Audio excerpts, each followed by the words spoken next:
February is the month of love, and it's in the air all around us. Love is in the air, but there's also some other things that are in the air, and that's a smell.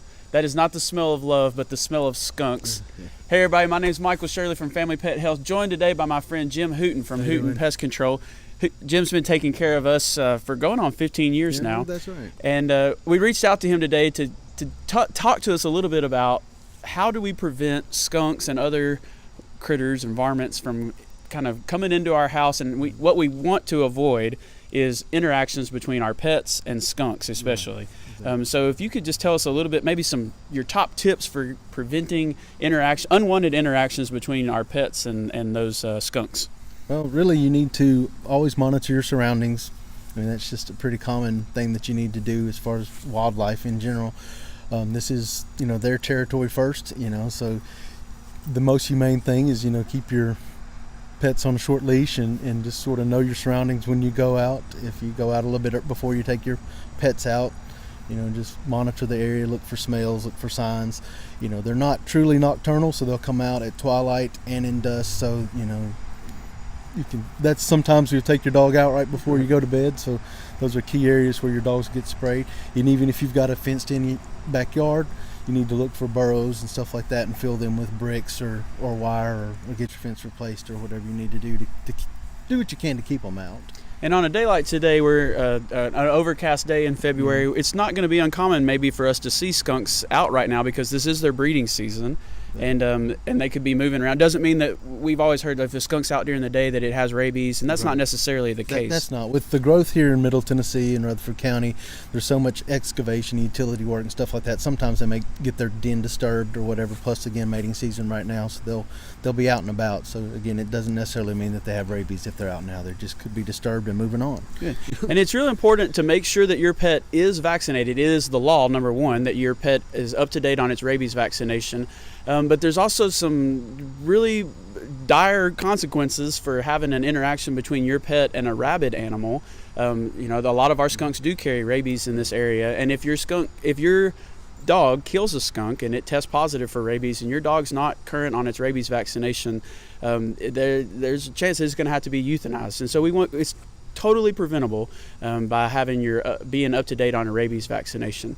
So give us a call at Family Pet Health if you would like to talk about making sure that your dog's compliant with the law, and just I think, Jim, we're going to walk around here and look for some common things that we can address, fix up our house to make sure that we're not inviting the skunks to live with us.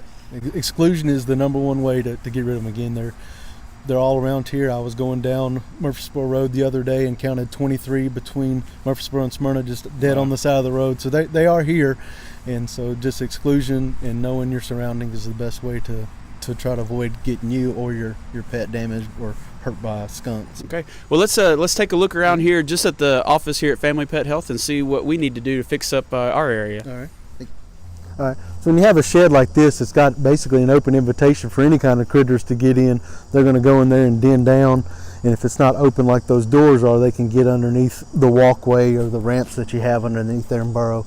And the good thing is you got bricks here. Bricks are a cheap alternative to start putting around your structures and stuff like that to exclude animals from getting in your house. There's also more expensive measures you can do for exclusion, but bricks are a good, cheap, natural alternative that you can put around your house to keep animals from going in and out. All right. Anytime you have structures around your home that are similar to this, they can get underneath there and burrow. They like a little bit warmer areas, so they like to get underneath units and areas like that, or in through the vents. These vents are pretty good vents just because they're a harder metal, but when you have the old metal vents that go up and down there, they can actually lift those and bend those and get in there and rip these screens off.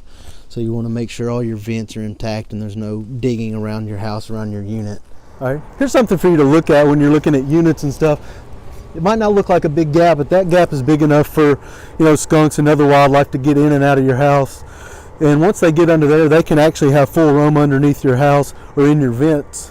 So, exclusion, getting a wire or something put in there to keep them out, or again, bricks are cheap methods on that to keep them out from your unit. But again, they also make critter guards. You can call your HVAC professional and see about getting a critter guard installed in your unit there. And what we find a lot about this year, if they're going in and out of your unit, when at night when your unit kicks on to heat up your house, and if it startles them and they spray, it's going to suck that spray and blow it all through your house. So there's also odor control that you might want to look at too if that does happen. So just. All right, one other thing that we see a lot of our families, maybe their dog finds a skunk in a trap. Right. Maybe you could talk or share with us anything about trapping. Right. Well, trapping is the most humane way to rid your property of skunks. If you want to do it yourself, that's fine, but I always recommend hiring a professional, whether it's myself, one of my competitors, or one of my colleagues. It doesn't matter. Just always hire a professional, because we know the tips and tricks to not only keep your property safe, keep your pet safe, but keep us safe as well. So I always recommend, if you do deal with the trap, let us professionals handle it. So. Yeah. Well, I have no problem letting you get sprayed by a skunk instead of me. So, Jim, thanks a lot for coming out today and looking around, and we appreciate it. Hope that you all learned something. If we can be of any help, call Hooten. If you have a pest control problem, call Family Pet Health if you need to get some good health care for your pets. Thank you.